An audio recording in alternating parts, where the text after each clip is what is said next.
Hello friends, I am doctor Yogesh Joshi और मैं आपका विजडम फाइनेंशियल एजुकेशन में आपका तहे दिल से स्वागत करता हूँ। मैं और डॉक्टर किरण गीते जो पिछले 3-4 महीनों से आपको अलग अलग वीडियोस यूट्यूब पे साझा कर रहे हैं, जिसके माध्यम से हम लोग आपको मार्केट अच्छी तरह से सिखाने का एफर्ट कर रहे हैं और मार्केट आसान शब्दों में किस तरह से, आसान मेथड से किस तरह से हम लोग देख सकते हैं मार्केट को और किस तरह से एनालाइज कर सकते हैं, उसके बारे में रेगुलर इन्फॉर्मेशन हम लोग हमारे चैनल पे अपडेट करते रहते हैं। हमारे चैनल का नाम है विजडम फाइनेंशियल एजुकेशन। तो आप लोग इस चैनल को, इस वीडियो को देखने के बाद इस चैनल को सब्सक्राइब करो और लाइक करना बिल्कुल मत भूलना, क्योंकि इससे सिंप्लीफाइड मेथड में मार्केट आपको सीखने को कहीं नहीं मिलेगा। इससे पहले मेरे ख्याल से 12 से 15 वीडियो हम लोगों ने ऑलरेडी इस चैनल पे अपडेट कर दिए हैं, तो आप उनका भी लाभ उठाइए और मार्केट सीधी भाषा में, आसान भाषा में समझने का हमारा जो एफर्ट है वो आप एनालाइज कीजिए और देखिए कि आप मार्केट की ओर देखने का आपका नज़रिया कैसे चेंज होता है। तो अभी हम लोग आज का जो टॉपिक है बहुत इम्पोर्टेंट टॉपिक है। हम लोग कई बार मार्केट जब सिखाते हैं, मार्केट के बारे में बात करते हैं ना, उस समय कई स्टॉक्स के बारे में, इंडेक्स के बारे में हम लोग बताते रहते हैं और निफ्टी, बैंक निफ्टी, सारे निफ्टी जो सेक्टोरल निफ्टी रहते हैं, अलग अलग इंडाइसेस रहते हैं, उन इंडाइसेस के अलावा हम लोग स्टॉक के बारे में भी बात करते रहते हैं। और स्टॉक के बारे में कोई भी स्टॉक अच्छा है, अच्छा परफॉर्म कर रहा है, खराब है, खराब परफॉर्म कर रहा है, उसके लिए उस स्टॉक को एनालाइज करना बहुत ज़्यादा ज़रूरी होता है। तो स्टॉक का एनालिसिस मतलब वो स्टॉक कैसा है, उस स्टॉक के बारे में जो बेसिक इन्फॉर्मेशन है वो हमको पता होनी बहुत ज़्यादा ज़रूरी है। जैसे मैं हमेशा हमारे क्लासेस में एग्जांपल देते रहता हूँ कि हमको किसी भी इंसान के फंडामेंटल्स अगर देखने हैं तो क्या होते हैं, किसी भी इंसान के फंडामेंटल्स हम बॉडी के टर्म्स में अगर बात करेंगे, अगर मैं तो डॉक्टर हूँ, रेडियोलॉजिस्ट हूँ, तो मैं वाइटल्स के बारे में बात करता हूँ। जैसे हम किसी को बोलेंगे ये हेल्दी कब है, जब उस आदमी का हेल्थ अच्छा हो। तो हेल्थ में हम लोग क्या क्या देखते हैं, उसमें ब्लड प्रेशर देखते हैं, हम लोग उसका हार्ट रेट देखते हैं, उसका रेस्पिरेशन देखते हैं, है ना।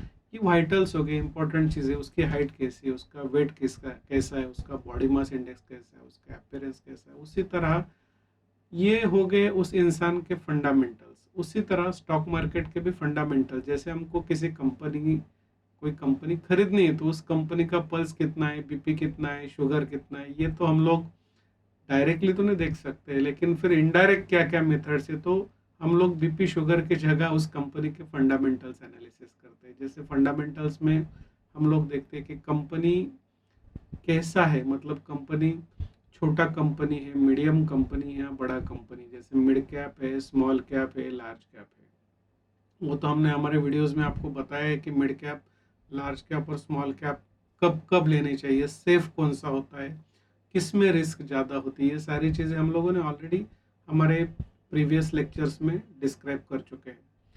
तो उस कंपनी का मार्केट कैपिटल कितना है, क्या उस कंपनी पे कोई कर्जा है, क्या उस कंपनी का जो सिचुएशन है अभी फंडामेंटली, मतलब पैसे के बारे में उस पर ज़्यादा लोन तो नहीं है, उस कंपनी का प्रोग्रेस कैसे चल रहा है, उस कंपनी का जो सेल है वो सेल किस तरह से चल रहा है, कंपनी का सेल स्टैग्नेट हो रहा है या कंपनी का सेल बढ़ रहा है। सेल के साथ साथ कई बार तो ऐसे होता है कि कंपनियों का सेल्स बहुत ज़्यादा होता है लेकिन उसकी प्रॉफिटेबिलिटी हमको पता नहीं होती। तो सिर्फ सेल्स ज़्यादा होने से मतलब नहीं है, कंपनी प्रॉफिटेबल भी होनी चाहिए। प्रॉफिटेबल है तो कितना प्रॉफिट है, 1 साल में, 3 साल में, 5 साल में कंपनी ने कितना प्रॉफिट दिया है, कितना सेल्स किया है। उसके बाद कंपनी के जो इम्पोर्टेंट चीज़ें हैं, जैसे कंपनी डिविडेंड देती है क्या, कंपनी का फेस वैल्यू कितना है, कंपनी का बुक वैल्यू कितना है, कंपनी का जो इसेंशियल डाटा है जिसमें कॉरपोरेट एक्शन रहती है कंपनी की, कंपनी के जो कॉम्पिटिटर्स है ना, जैसे हम लोग आज किसी भी आईटी कंपनी का बात करेंगे तो जैसे टीसीएस है, इन्फोसिस है, एचसीएल टेक है, केपीआईटी, तो बहुत सारी कंपनीज है। तो उसके अगर मुझे इस एक सेक्टर का शेयर खरीदना है तो उस सेक्टर में बाकी शेयर्स कैसे है ना, उनका सिचुएशन कैसा है। ऐसा तो नहीं है कि मैं जो शेयर बाय कर रहा हूँ ये महंगा मुझे मिल रहा है, तो मैं कंपेयर कैसे करूँगा, है ना। तो मुझे उसी सेक्टर से जो कनेक्टेड कंपनी है, उसी सेक्टर के अंदर जो कंपनी है, उस कंपनी का ही मुझे स्टॉक्स देखना पड़ेगा, उनका वैल्यूएशन करना पड़ेगा। ओके, हम जैसे घोड़े को अगर कंपेयर करना है तो हम घोड़े से ही करेंगे ना, उसको हम बैल से कंपेयर नहीं करेंगे। तो उस कंपनी को हम उसी सेक्टर की कंपनी से, जैसे टीसीएस को कंपेयर करना है तो इन्फोसिस का हम टीसीएस से कंपेयर करेंगे, एचसीएल टेक से कंपेयर करेंगे, केपीआई टेक से कंपेयर करेंगे। अगर मुझे आर्टिफिशियल इंटेलिजेंस के स्टॉक्स देखने हैं तो मुझे परसिस्टेंट देखना पड़ेगा, एलेक्सी, टाटा एलेक्सी देखना पड़ेगा।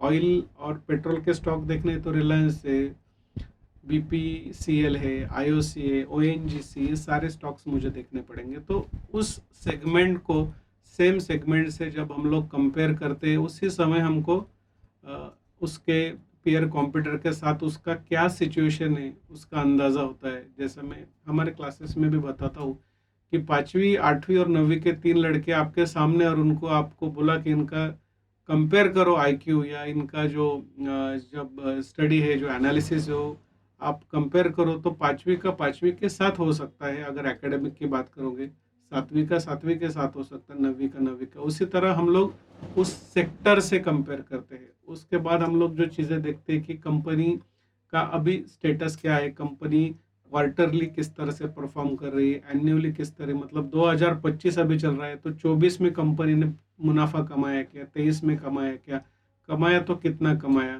कर्जा है कंपनी पे तो वो कितना कर्जा है, एसेट्स है कंपनी के पास तो कितने एसेट्स है, लोन से, लायबिलिटीज है तो शॉर्ट टर्म कौन से, लॉन्ग टर्म कौन से, कंपनी के अदर जो चीज़ें है, जैसे कंपनी का मैंने कर्जे के बारे में बताया, उसी तरह करंट फाइनेंशियल सिचुएशन क्या है कंपनी का। तो ये सारी जो इन्फॉर्मेशन है कंपनी की, ये इन्फॉर्मेशन अगर मुझे चाहिए तो एक ऐसा प्लेटफॉर्म होना चाहिए जो प्लेटफॉर्म मुझे ये सारी चीज़ें एक जगह पे बताए। लेकिन अनफॉर्चुनेटली सारी की सारी चीज़ें एक प्लेटफॉर्म पे मौजूद नहीं होती है, और हम लोग अगर गूगल सर्च करेंगे तो गूगल हमको इतनी जगह घुमा के लेके जाएगा और एक जगह पे कंसोलिडेटेड इन्फॉर्मेशन हमको मिलना बहुत डिफिकल्ट है। तो वो इन्फॉर्मेशन कहाँ पे मिलेगी, तो उसके लिए हम लोग 2-3 इम्पोर्टेंट प्लेटफॉर्म यूज़ करते हैं। उसमें से एक इम्पोर्टेंट प्लेटफॉर्म है स्क्रीनर.इन, दूसरा प्लेटफॉर्म है मनी कंट्रोल। तो मेरा प्रयत्न यही रहेगा, एफर्ट ये रहेगा कि आपको स्क्रीनर.इन, ये जो प्लेटफॉर्म है, इसके बारे में थोड़ा सा डिटेल में और सिंप्लीफाइड वे में बताऊँ। उसके अलावा मैं मनी कंट्रोल के बारे में भी आपको बताने वाला हूँ। दोनों में काफ़ी चीज़ें कॉमन है, लेकिन कुछ चीज़ें ऐसी जो मनी कंट्रोल पे ही मिलेगी, कुछ चीज़ें ऐसी जो हमको स्क्रीनर.इन पे बहुत समराइज्ड वे में मिलेगी। तो वो डिफ्रेंसिएशन भी मैं आपको बताऊंगा, लेकिन स्क्रीनर.इन का बताते हुए इट में टेक 2 और 3 सेक्शंस, क्योंकि ये 5 मिनट या 10 मिनट का काम नहीं है। उसको अच्छे से और शांति से एक्सप्लेन करने के लिए कम से कम 1 घंटे का समय तो कम से कम चाहिए। तो I'll try to cover all these things in 2 or 3 sections. So let us start with the screener.in. तो सबसे पहले एक एकदम इम्पोर्टेंट चीज़, हमको गूगल पे जाना है और गूगल पे जाके screener.in पे लॉगिन करना है। लॉगिन करने के बाद जैसे साइट खुलता है, आपको सबसे पहले उस पे आपका लॉगिन क्रिएट करना है। आपको आपका ईमेल आईडी डालना है, आपका नाम डालना है,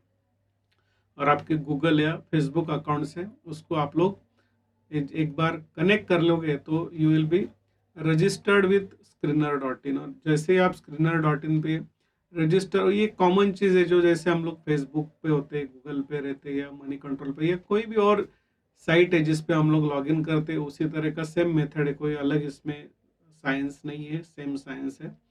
तो जैसे ही आप लोग स्क्रीनर.इन पे लॉगिन करते हैं तो आपके सामने स्क्रीनर का प्लेटफॉर्म खुल जाता है। तो स्क्रीनर के प्लेटफॉर्म पे, जो मेन प्लेटफॉर्म है, उस प्लेटफॉर्म पे आपको सबसे पहले स्क्रीनर लेफ्ट साइड में दिखेगा। स्क्रीनर के बाजू में 3 इंपॉर्टेंट चीज़ें, एक है, पहली चीज़ में लिखा है फीड, दूसरे इसमें लिखा है स्क्रीन्स, और तीसरे में इसमें लिखा है टूल्स, है ना।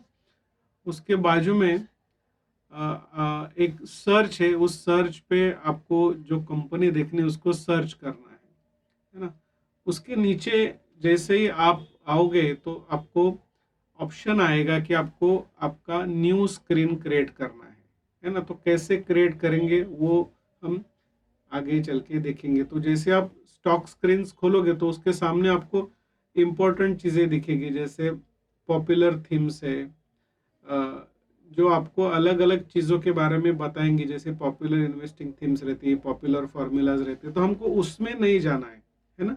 वो चीज़ें आपको कहीं और लेके जाएंगे और हमारे बेसिक चीज़ें, price, volume, Darvas scan, quarterly result, ये सारी चीज़ें लेफ्ट साइड में है। स्क्रीन के लेफ्ट साइड, राइट साइड में हमको लेफ्ट साइड में जाना है। तो लेफ्ट साइड में आप जैसे ही जाओगे तो सबसे पहले आप जब स्क्रीन्स को टच करोगे ना, स्क्रीन्स आप फीड पे टच करोगे तो आपको लेटेस्ट इंफॉर्मेशन आएगी किसी भी कंपनी के बारे में। जैसे अभी मैं सामने देख पा रहा हूँ कि एचडीएफसी के रिजल्ट उसने टुडे एचडीएफसी बैंक में क्या हुआ है, किसने मतलब कोई रेगुलेटरी एक्शन हुआ है क्या, यस बैंक में क्या हुआ, एचडीएफसी बैंक में क्या हुआ, पावर ग्रिड में क्या हुआ, ये सारी चीज़ें इन्होंने बताई है। और राइट साइड का जो पार्ट है, इस राइट साइड के पार्ट में फिर उन्होंने अलग अलग स्टॉक के बारे में जो रिसेंट इंफॉर्मेशन है, वॉच लिस्ट के जो स्टॉक है, quarterly result, upcoming result, market data, ये सारी चीज़ें आपके सामने है। उसके बाजू में आप फीड को छोड़ के जैसे स्क्रीन पे जाते हो, आपके लिए सबसे इम्पोर्टेंट पार्ट है स्क्रीन का। तो स्क्रीन पे हम लोग स्क्रीन के लेफ्ट साइड में जब देखेंगे तो सेक्टर्स आएंगे, ब्राउज सेक्टर्स करके। तो आपको पता है कि मार्केट में बहुत सारे सेक्टर्स हैं। तो जैसे हम बेसिक में भी मैंने और किरण सर ने आपको सिखाया है कि आपको जो पैसा इन्वेस्ट करना है वो सारा पैसा एक सेक्टर में बिल्कुल इन्वेस्ट नहीं करना है। आपको आपका पैसा डाइवर्सिफाई करना है और अलग अलग सेक्टर में अलग अलग मेथड से आपको इन्वेस्ट करना है। उसके बारे में डिटेल हमारे क्लास सीरीज में हम सारी चीज़ें सिखा चुके हैं और सिखा भी रहे हैं। सेक्टर्स में मैंने जैसे ब्राउज करके देखा है तो मेरे ख्याल से 56 सेक्टर इन्होंने ब्राउज में दिए हैं। तो हर सेक्टर में कम से कम 8 10 15 स्टॉक्स है। तो हमको जो चीज़ बेसिक सीखी कि हमको हर सेक्टर को देखना है, लेकिन जब हम सेक्टर देखें तो सारे सेक्टर में सेम इन्वेस्टमेंट करने में कोई मतलब नहीं है। वो चीज़ हमको एनालाइज करने की, निफ्टी में ज़्यादा वेट किस सेक्टर का है, करंट सिचुएशन क्या चल रही है, अभी क्या सिचुएशन है, डिमांड किस चीज़ की, आगे चल के किस चीज़ की डिमांड होने वाली है, उस तरह की सारी चीज़ें एनालाइज करके हमको अपना जो पोर्टफोलियो है वो बिल्ड करना है। तो ये जो सारे सेक्टर्स है, उस सेक्टर के बारे में जैसे मैं देख पा रहा हूँ कि जैसे सेक्टर में जाते हैं तो अल्फाबेटिकली उन्होंने बताया है। एरोस्पेस है, डिफेंस है, एग्रोकेमिकल्स है, एयर ट्रांसपोर्ट है, अल्कोहलिक बिवरेज, ऑटो बॉडीज तो ऑटोमोबाइल, तो ये ए से सारे, बैंक्स, बेरिंग्स, ये बी से है, cables, capital goods, cement, construction, credit rating agencies and crude oil, D से आप diversified, diamond, edible oils, engineering, ferro alloys, G से gas distribution, infrastructure, IT, mining, miscellaneous, packaging, plywood, printing, shipping, telecom, tobacco and tyres.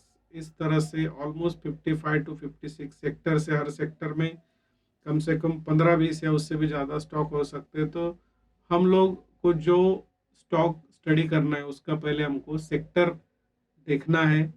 Sector पे हम लोग कैसे जाएंगे मैं अभी आपको बताने वाला हूँ।